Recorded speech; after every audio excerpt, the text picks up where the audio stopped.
Imagine deciding that you want to upgrade your backyard. So you decide you're going to build a guest house, a pool, a pickleball court. So you go down to the city, specifically Tampa, and you get all of the permits that you need. You start building, and then you have a neighbor that's like, I'm pretty sure you're not supposed to be building here, the Babbitt family. And you're like, yeah, I'm like, I have all my permits, and they even start questioning the city. They end up getting an attorney, and 5 years later, you're now being held in contempt because you don't want to demolish what you've built, even though you are in the process of appeals. That's right. This is the story of Michael Martin, what he is dealing with in relation to the Babbitt family, his neighbors, and the city. Now, according to the Babbitt family and their attorney, they claim that the guest house wasn't legally allowed to be built on that lot. But Martin is like, the city approved and even issued the permits to allow him to build the structure in his backyard. He has already spent about $1 million to build it. And why the heck is he going to demolish it?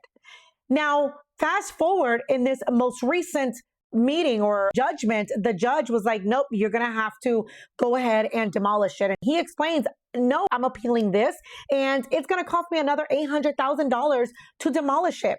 He shares during this conversation with the judge, he is asking the city to replot the land to allow what he's built to stay.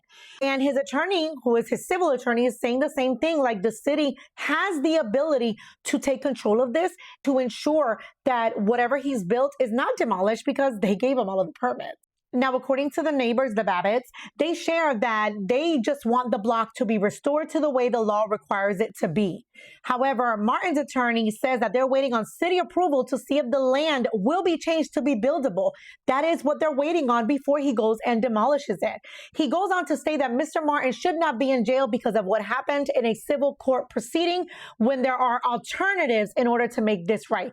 In other words, the city needs to step up and say, oops, we gave y'all permits. However, now it's too late and we need to go ahead and make this buildable because he wasn't supposed to get permits if, in fact, it was not buildable. Now, the only way he'll get out of jail is if he agrees to have it all demolished, which is insane. And as you can see, the neighbors have all made signs talking about free Martin. We stand with Michael. What are your thoughts on this? This is crazy. Why are the Abbotts all up in everybody's business?